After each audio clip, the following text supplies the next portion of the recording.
So good morning, everyone. Welcome to the annual Stand Against Racism. My name is Tiana Lawrence. My pronouns are she, her.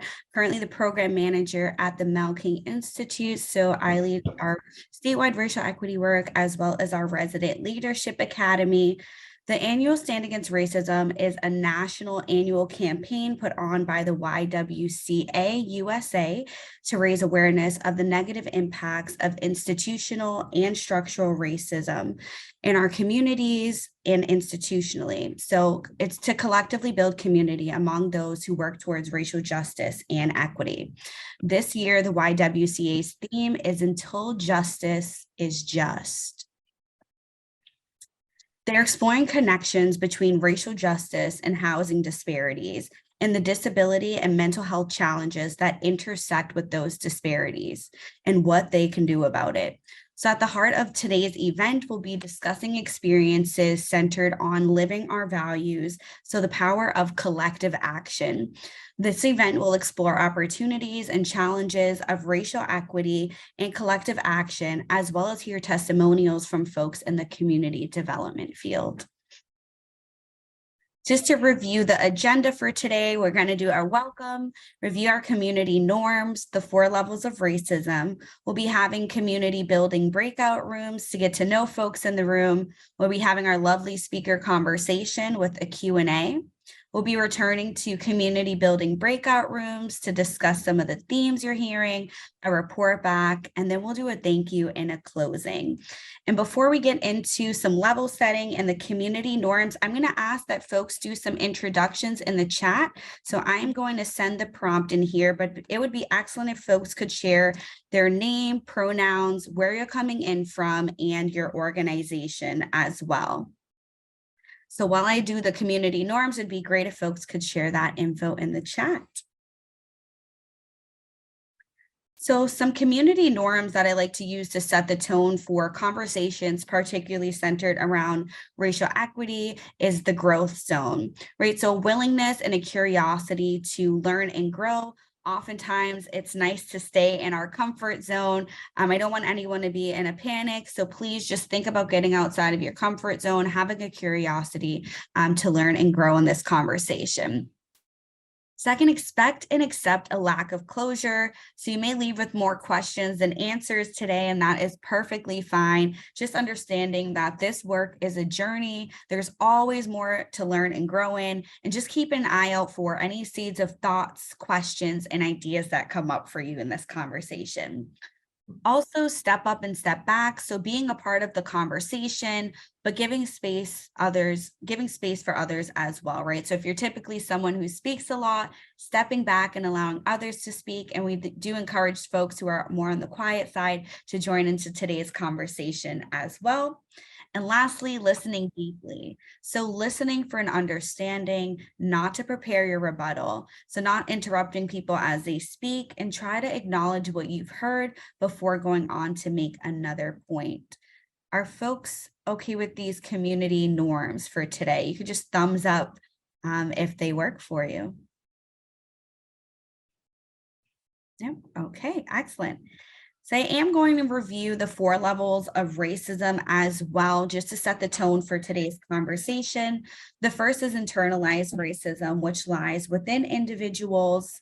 Second is interpersonal racism, which is personally mediated and occurs between individuals. Institutional racism, which occurs within institutions and systems of power. And lastly, structural racism, which is a racial bias amongst institutions and across society. So with this information, what I want to do is get folks in the room talking to each other. So what we're going to do is go into our first community building breakout rooms. We're going to do rooms of 3 to 4 people for about 5 minutes. And the prompt is, what brings you to today's stand against racism? And in what ways have you witnessed or experienced the 4 levels of racism operating in your personal or professional life? And before we get into these rooms, what I'm going to do is send the 4 levels of racism in the chat for folks to review. Okay. Hopefully that went in there for you. And I also am going to send the prompts as well. So again, you're just going to be sharing obviously your name, pronouns, organization, and what brings you to today's stand against racism, and in what ways have you witnessed or experienced the 4 levels of racism operating in your personal or professional life. So Harshita is going to set up those rooms and everyone should get an invitation shortly. I do want to invite folks, if there was anything that you've learned from another or you'd like to share, please share that in the chat. I know I asked what brought you here today and any ways that you've personally and or professionally seen the 4 levels of racism operating in your life. So if there's anything that you spoke about in your breakout rooms that you'd like to share, please send those in the chat so we could all review. But for now, I'm going to do some framing for today's conversation. So we hold an annual Stand Against Racism every year. It's an event that's been happening for years now. And I just want to set the context for where it came out of.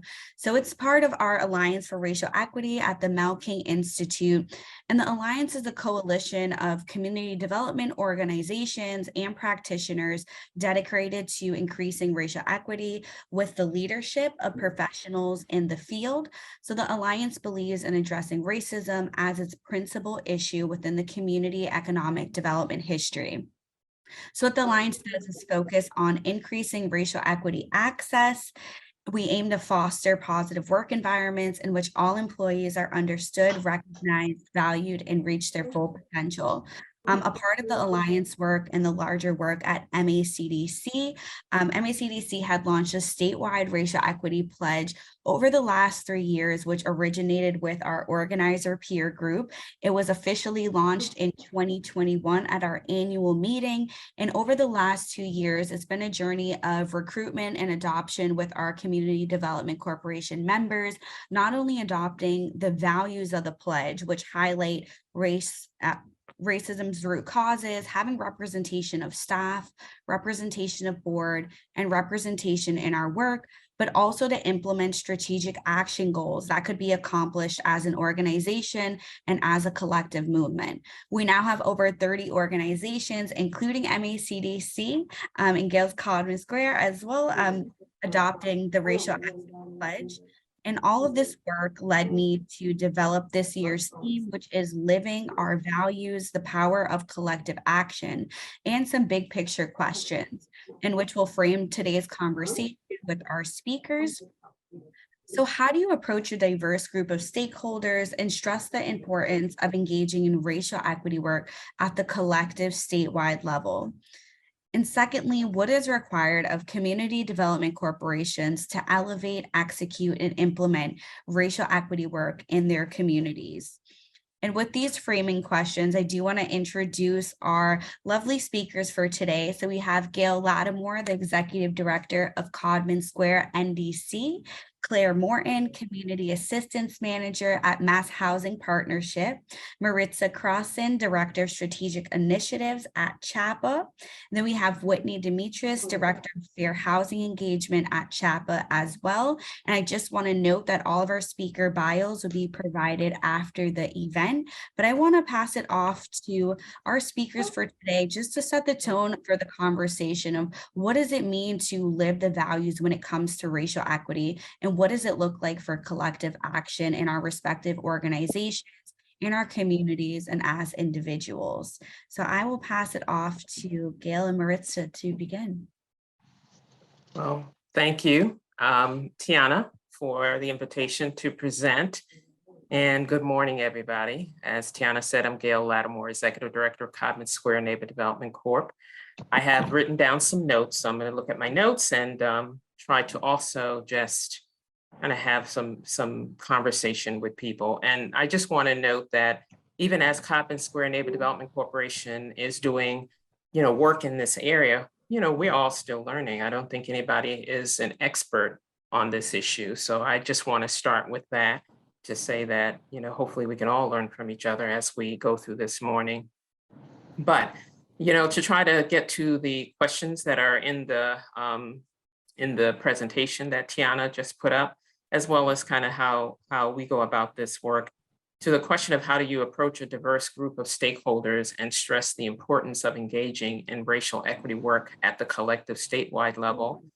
My key thing would be to say, and this is what I try to do, and I'm still honing it, but to put your voice out in the space at all tables that you sit out and test having courageous conversations and work with allies to educate, ourselves and others and get the issue of racial equity squarely and unapologetically onto the table.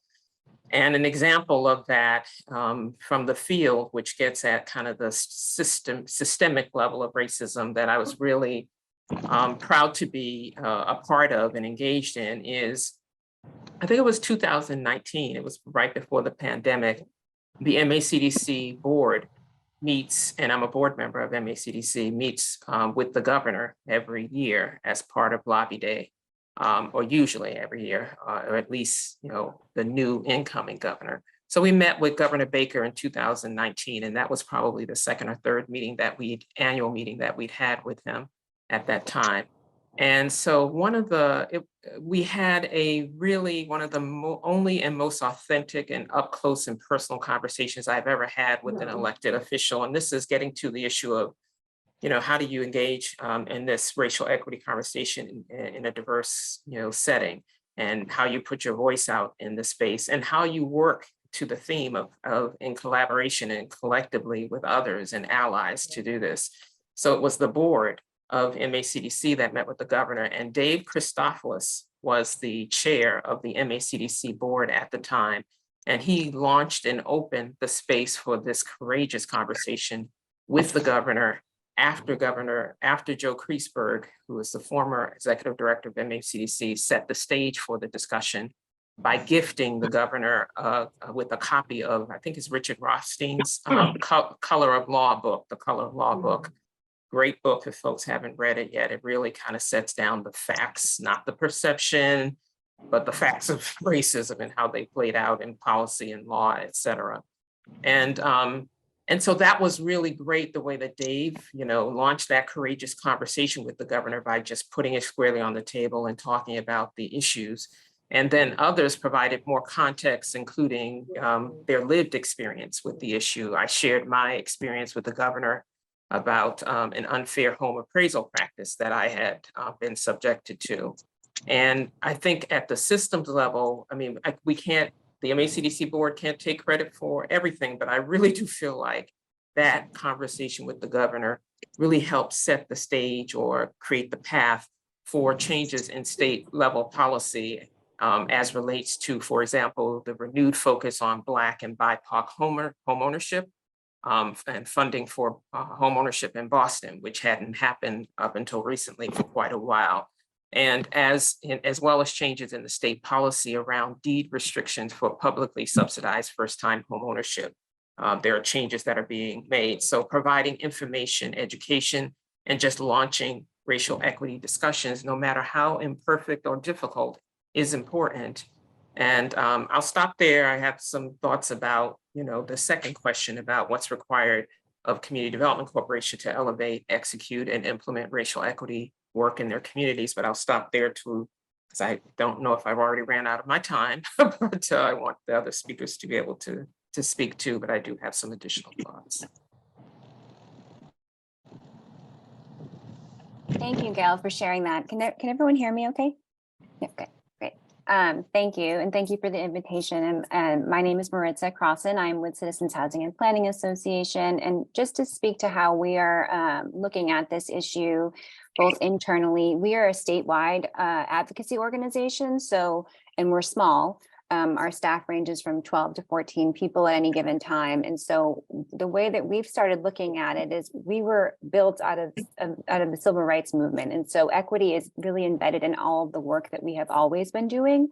But we really wanted to, in the past couple of years, take time to really sit and think about what that means, especially with the place that we hold in the housing ecosystem as CHAPA and as a voice at the State House making policy recommendations on behalf of a broader group. We really wanted to take a moment to think about the work that we're doing internally so that it shows really clearly externally what our values are and what our priorities are as it relates to racism and equity. So we have actually worked with YW over the past couple of years to kind of flush that out, and we continue that work as a staff on a regular basis. One of the first changes that we really started to make was within our hiring practices.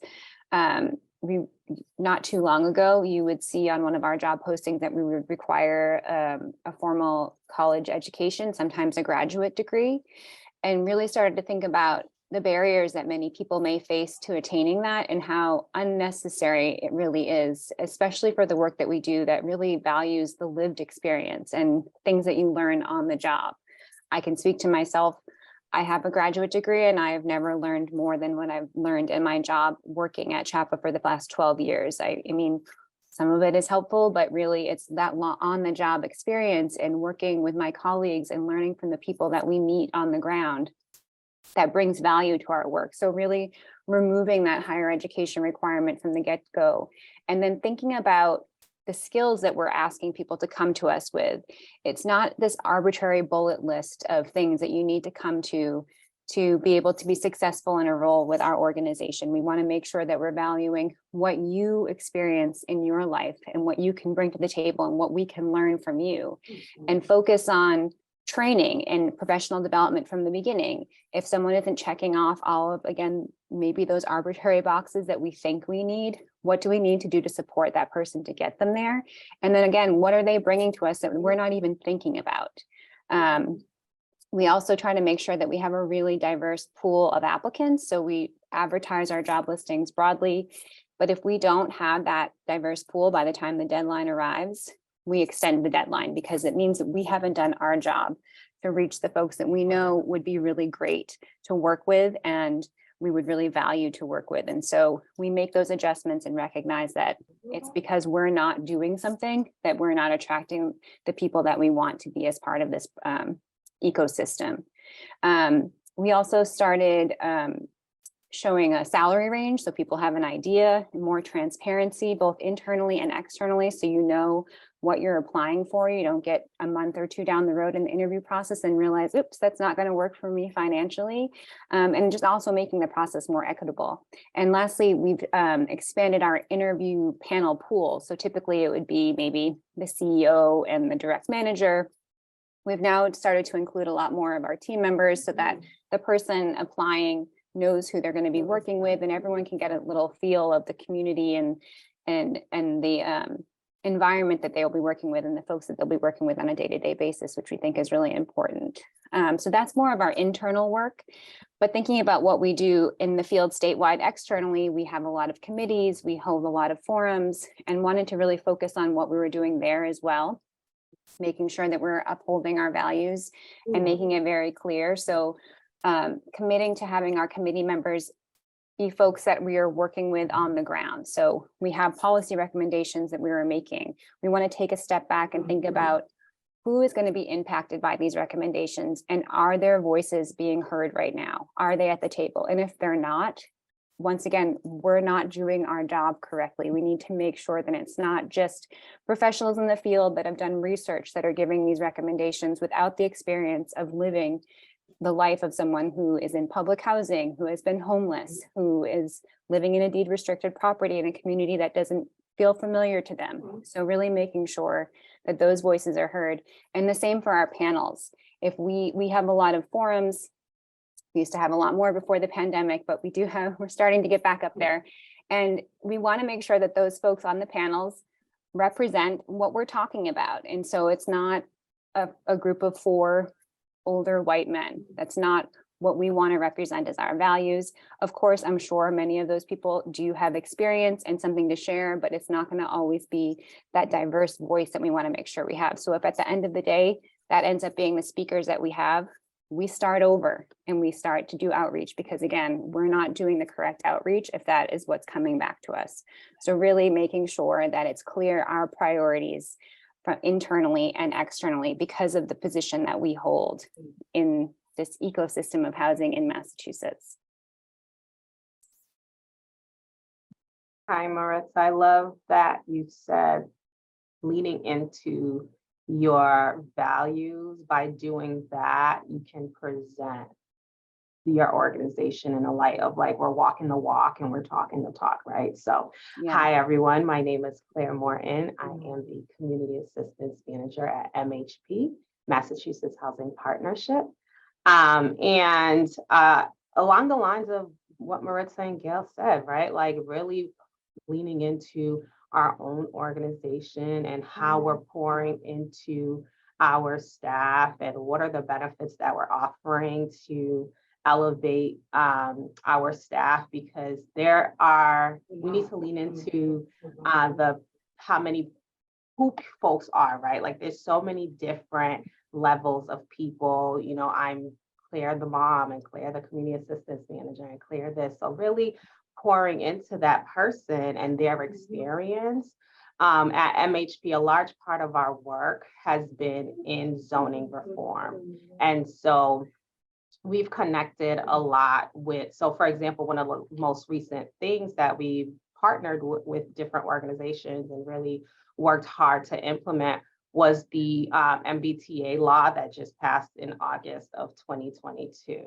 And so that at the crux of it, right? Like when you go through these different neighborhoods and you can see big differences, right? Like some have great sewage systems, some and drainage system, and their streets are lined with really nice trees. And so what is that story telling? Like, what are we seeing in that story? And just by driving down the street, and what are the residents of certain areas think of themselves based on their zip code and what they're seeing? So our work really does hone in on the experience of our staff, and also what we're seeing on the streets, what's the word on the street, and what do we need, and really start in from a policy standpoint, and collaborating. We collaborate a lot with CHAPA, we collaborate a lot with MAPC. So connecting with these different organizations that's doing the same work, because like Gail said, we don't know everything. So sitting in a silo and doing our own thing just doesn't work for this type of work. We have to collaborate, we have to create think tanks and have conversations like this so that we're, generating ideas and piggybacking off one another and coming together to make this work happen. That's so good, Claire. Thank you for bringing that up, because that segues nicely into what I'm hoping to sort of add to the conversation around collective responsibility, right? If we don't do the work now, in 10 years from now, are we going to be talking about missed opportunities?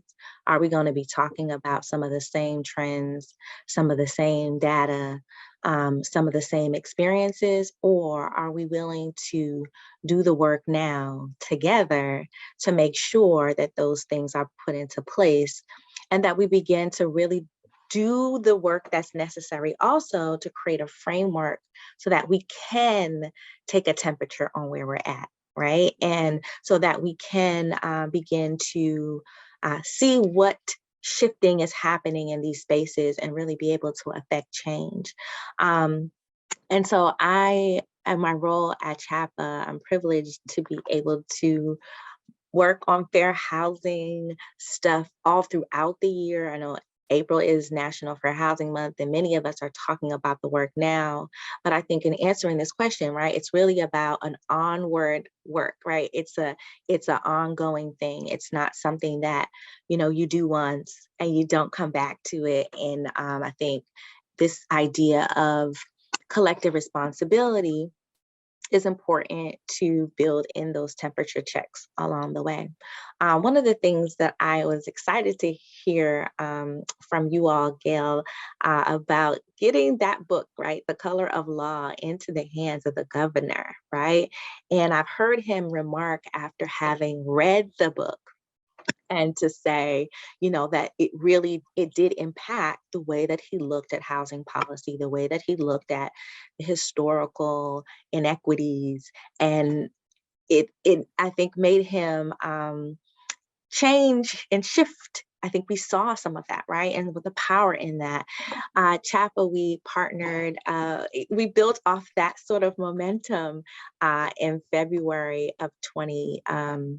2020 or 2021, I believe it was, where we thought, how do we create an opportunity for us to all get on the same page, right? In terms of like this question, how do we educate legislators so that when we're talking about fair housing, when we're talking about the MBTA communities, multifamily zoning bylaw, clear reference, we talk about these things as remedies, that we're all talking about the same thing. And so we worked with the Massachusetts Black and Latino Legislative Caucus and some of our partners at MAHA, of course, MACDC, at the time it was Massachusetts Commission and Banking Council. And we all came together to say, how do we put money behind getting this book, right? Right in February, it was Black History Month, in the hands of legislators, and really build out an opportunity to educate and make sure that we're on the same page. And so these sort of creative thinking methods around pivoting when you sometimes are reaching barriers in the space in terms of the work. How do we pivot to really bring us all along on this path, right? And also seeing it as things that are repairable. The other thing that I heard folks bring up that I think is important is how we amplify the voices of folks who are closest to the need, right? And how do we also value those stories that people share about their lived experiences? And how do we also elevate community members, residents, those closest to the need, and see them, really see them, shift our idea of seeing them as experts. They are the experts.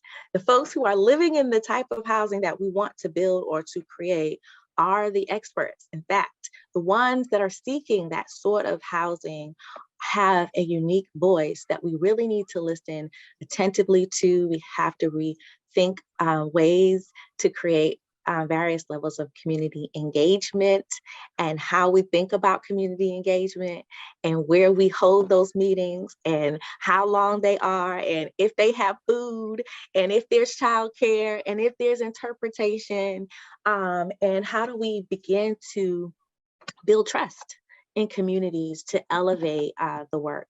In our Municipal Engagement Initiative program at CHAPA, one of the things we strive to do is to help to build out coalitions, right? Community residents, diverse pools of stakeholders, right? Whatever that means, but like people who are business leaders, who are environmentalists, who care about the schools. It all encompasses and overlaps with housing, right? And so how do we bring all those various voices, the religious institutions, the various agencies in the community together to talk about these needs, but also how do we create sustainability around those coalitions? We've sort of worked with one of our partner grant supporters, funders, to create sustainability grants for coalitions so that they have money to do the work creatively that they need to do to amplify their concerns. We pay community leads, right? Stipends to do this work we're asking them to do in the community to rally voices. So I think it's important to think creatively and work collectively to find solutions. I think, excuse me, I think this is a great segue into the second question. When we think about the experts, right? Those who are living there, those who we are building for, this is where CDCs can really do some real impactful work.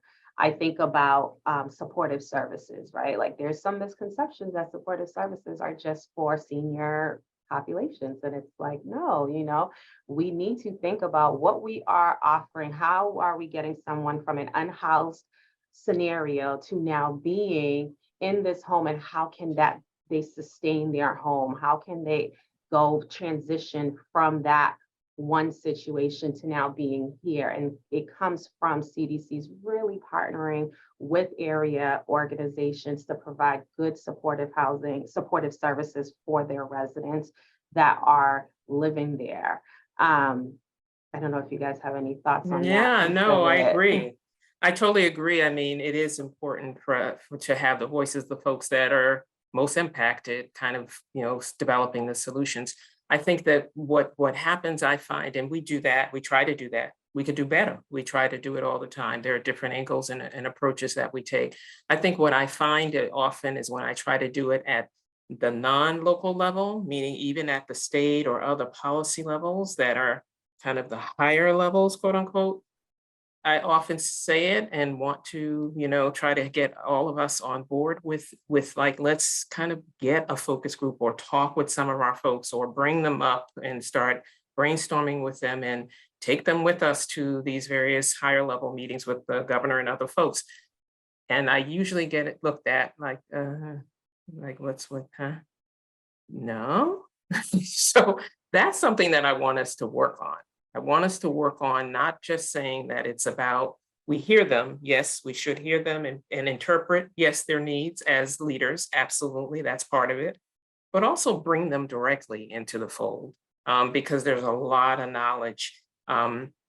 There's this piece, excuse me, I can't remember the name of the video. I'll have to bring it out of my memories and maybe share it with Tiana, that someone did. I think it was funded by one of the major foundations in Boston, but they looked at the series that was, the name of the series is used to be a former Latino baseball player. I can't remember the name of the civic engagement series.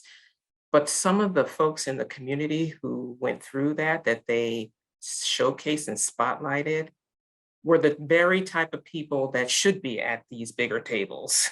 So folks who are Black women who is like doing these dynamite things around trying to get a parcel of land in Dorchester. She had already created a collective of Black women who were urban gardeners and trying to figure out how to get that public parcel of land from the city. And they showed her battles. And now she's up in Vermont, has been given some big parcel land. I mean, this is the type of woman who should have been at the table when we were talking about urban agriculture issues, but wasn't at the table. Another guy who is in his 60s raising his grandson. He had some slight disability, but was still mobile, right? Raising his grandson. An intellectual. I mean, like the way this guy was thinking, and he lived in a very, I think it was unsubsidized, kind of, dilapidated home. But the talent and the knowledge that exists in our community that doesn't get to the table, that should be at the table. And when I say that at these events or these meetings where I'm working with folks at the state and other levels, it doesn't translate. I'm not doing a good job somehow, but that's frustrating for me because there are folks who should be sitting there even beyond me, who have more knowledge than I have. And I think that that's something that we should really pay attention to, is how we get the folks who are the experts because of their lived experience at the table developing the strategies. I also want to say really quickly that what else is required of community development corporations, all of us, I believe, is to keep doing the ongoing internal work required too. Because I know we're all products of the system that we now live in, some of us born and raised in, which is, all kinds of biases that have been cooked into us. And I continue to this day to try to work on, and even some of them I'm probably not even conscious of. So trying to work on all those issues and biases and keeping that in the forefront. And also, I always say that, it's become very trendy, unfortunately, due to the tragedy of George Floyd. It's now become trendy to talk about race. And I really want to always have racism and race equity and racial equity be an authentic, not trendy or, tagline or fad. And, so, we've been saying a lot about centering people of color. Someone said, walk the walk. Yeah, we have to do that. We can't just say it.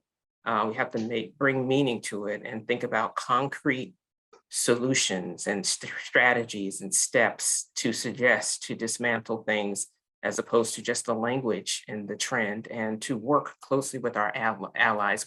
We've created, one other thing I want to say about what CDCs and local CBOs might be able to do also is, we are still emerging on this, and we're not perfect, but we've created our Anti-Racism Equity Army Academy, and we just finished the second class of that academy.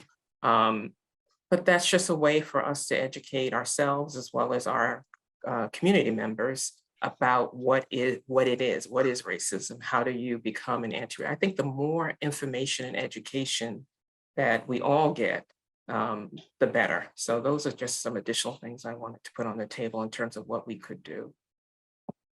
Gail, you made such a good point too about making sure, fighting to make sure that those voices are at the table and sometimes getting pushback. But I think it's also important to focus that it's not just at the creation. So we've been thinking a lot at CHAPA lately. We did a study with the Tufts group a couple of years ago as it relates to 40B. So one of our housing laws that we have just in Massachusetts that is responsible for producing the most affordable housing in Massachusetts. And we like to pat our backs about that, and the housing gets built, and that's wonderful, but we need to go back and think about what the experience is for those people living in those communities now. These homes are often in majority white, expensive communities because those communities were not doing their fair share of providing affordable housing. It's kind of how the whole process works. And then we put these families in these communities and kind of just walk away like our job is done because the housing was created. But what is it like to live in those expensive communities, to go to those expensive grocery stores where the childcare is more expensive just because of the zip code when it's not any different? When the activities for the kids to attend at school are so expensive that their children are kind of left out. And so they're living in these homes, and that's wonderful. But is their actual experience wonderful? We need to think about that and make sure that those voices are also heard, kind of the aftermath of once the policy is created, what does that look like? Mm-hmm. Quality of life. And there's an argument too that says, I certainly believe in opportunity, obviously, but this is just my own personal thing, not my organizational take. As an African-American female raised with 8 other siblings, and with parents that emphasize education, didn't get a lot themselves, but emphasize education, who lived and grew up in Roxbury. And all of my siblings did fairly okay, living in we're all, making our way in life. The notion of moving to opportunity, I have some issues with that. It almost feels like the only way that people of color can do well is if they live near white people. That's an implicit message. And that's a message that gets to like what happens when people are plunked down in situations where their associates, their social networks aren't supportive, And so if the folks thank you, Maureen, for putting that in the chat. If the folks that I just talked about who were in that Roberto Clemente series, the woman and the male, were at that table when that policy was being discussed, that may have come up.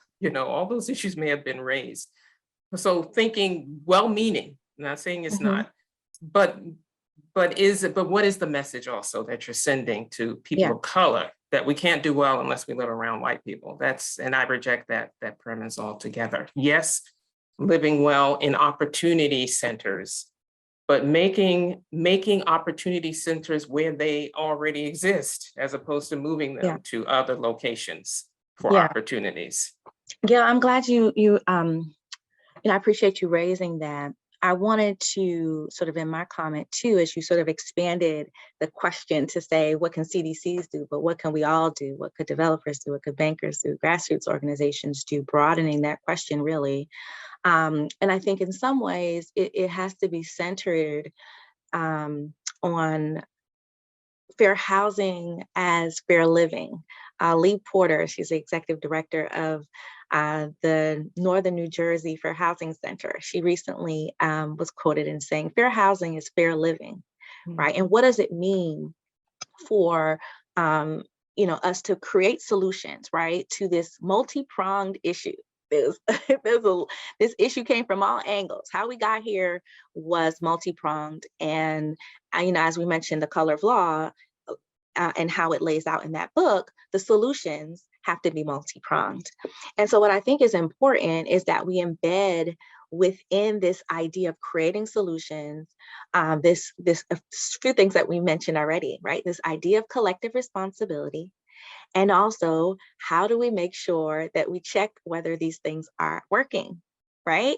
And so in doing that sort of study, in looking at what is people's real experiences, when they live into these 40B developments, what can we then learn from those studies and how we can tailor and do things better? What does it mean to have a community that is welcoming?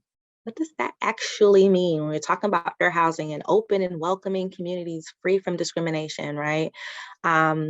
What is our collective responsibility? And so one of the things we're doing at CHAPA and Coalition, Massachusetts Coalition for Racial Equity in Housing, is really developing a rubric that would be not only for CDCs, but for lenders and for banks and policymakers and grassroots organizers to, you know, as Tiana had mentioned, not only pledge, but also have a real commitment over a 3-year period, right? There's a time frame to create some concrete, achievable, measurable goals, but also hold each other accountable in the work. And so where the rubric hasn't been laid out just yet, we're excited about it because what we'll be calling on everyone collectively to do is to be able to buy in together, you know, in these actions in this rubric, so that we can really galvanize change, right? So that all communities are opportunity communities, all communities can thrive. And how do we create the tools in each community in terms of tailoring it to what they need, right? We understand that there have been communities that have been historically exclusionary, right? So they have to do some work. How do we make sure that they create some opportunity for people to live there, affordable opportunities, right? They have a responsibility to do that. But really, I think the major point is also to be thinking about communities that are facing issues of displacement, who have been historically disinvested, right? And how do we invest in those communities? How do we create the mechanisms like to foster opportunity so people can make choice, right? They can choose to live where they want, free from discrimination, but also to be able to have access to a full every aspect of the community, right? Because again, fair housing is fair living. And for me, I think, you know, those are some of the things that I think are important for us to be thinking about what we can do. But a lot of this, there's a heavy weight on really being able to build trust in community. I think we don't often talk about that. We have to amplify and good leaders, you know, that are going to put this at the forefront. And I think it will trickle down. But I also think there's this idea of like, what can we together be doing to hold each other accountable as well? Just want to thank everyone for sharing, and I do want to allow for some more conversation to happen. So please continue talking and asking questions. So we are going to do another community building breakout room, and at this point, our speakers will be in a room with folks as well. So please engage in conversation with them. I just want to note they're not moderating, but they're there to be in conversation with, which is the essence of doing this type of work, right? And so what I'm going to do is send the Jamboard link in the chat. If you are unfamiliar with Jamboard and someone in your group is familiar, it would be excellent if the familiar person could pull up the Jamboard and have a willingness to type in other folks' thoughts. So I just sent the link in the chat. Please join if you can. And what I'm going to do is share our prompts. So in these breakout rooms, you're going to be in for about 10 minutes. Again, it's going to be an open discussion with folks. And in these breakout rooms, I would like for people to discuss the following. So one, what aspect of the speaker's conversation resonated with you? A lot of good stuff just happened. And why? And what have you observed or experienced as it relates to moving racial equity work forward systemically, institutionally, organizationally, communally, individually, etc., right? And lastly, what is the need in the context of your work to continue moving racial equity work forward? So I'm going to just share my screen briefly. This is the breakout room. Are folks able to view this? So there are 3 boards. So for each question in each breakout room, you'll be able to throw in either a sticky note and you could type in some thoughts there, and or you could use a text box to type in your thoughts there. So I am going to ask to please have at least one person from each group share your thoughts on each Jamboard for each question. And if anybody has any questions or concerns, please feel free to chat me. Oh, welcome back. So I'm so glad folks were talking and took the full breakout room time.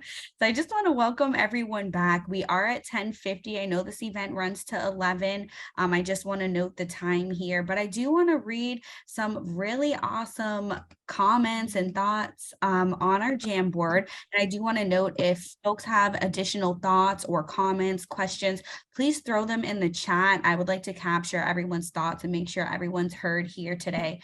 But I am going to elevate a few of the big major themes here on the Jamboard, and then I will move on to a call to action and give our speakers a last word here.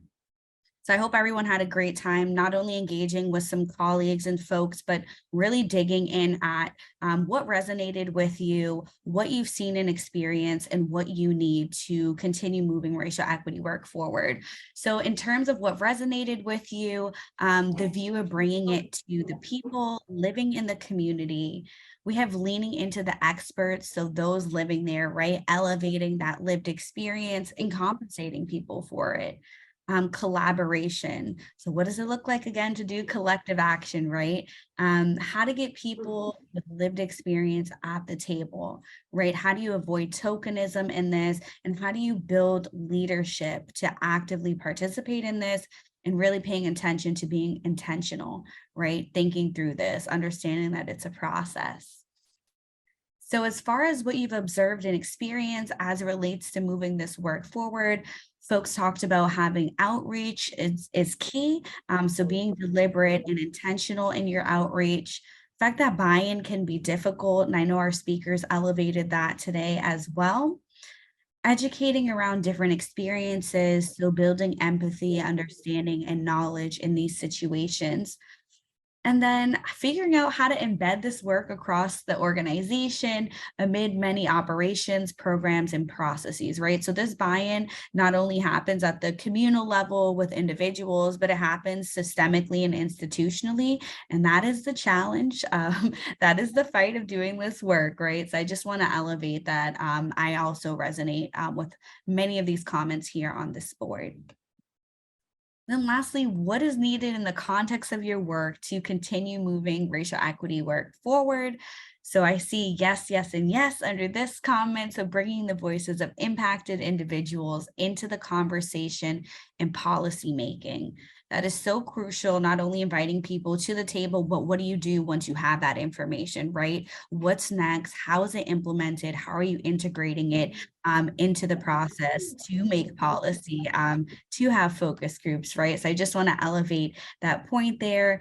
And then we also have thoughtful outreach, which has been mentioned, and representation of the impacted individuals in the housing process as a way to achieve more equitable outcomes. So again, bringing people to the table, and some of those challenges include buy-in, getting people involved, building relationships, building trust with people, right? It all starts with the relationship building piece. So I just wanted to elevate that.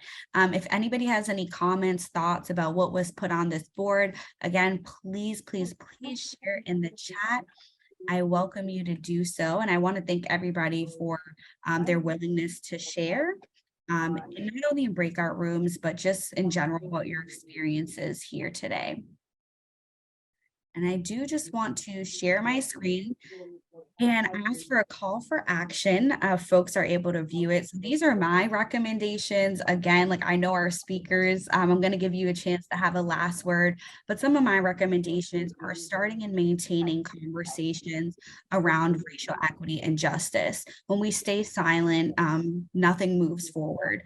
So I think it is so important to start the conversations and continue having them, even in the face of challenges, even in the face of people who aren't ready to hear it, but to continue bringing it to the table and all of the spaces that you operate in, taking pride and finding value in lived experience, which is something that has been elevated today. So really recognizing the assets that are already in communities, that are already in individuals, that we all have, right? And I know Gail mentioned not feeling like you have to move to a different place or be in relation to another, but really recognizing and valuing the lived experience and the identities that we all bring to the table as individuals and as communities.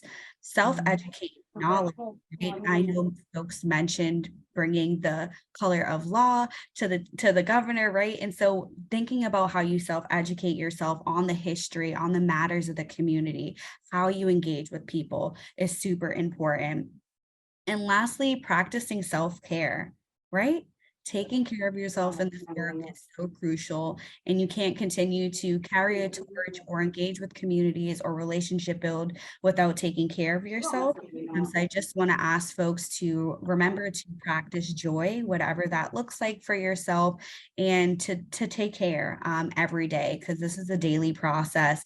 It's the fight of our lives. It's been done before us. We're doing it, and it'll be done after us. And I just want to note that it's so important to take care of yourself in this work. And I want to give my speakers a last word if you have one. And then I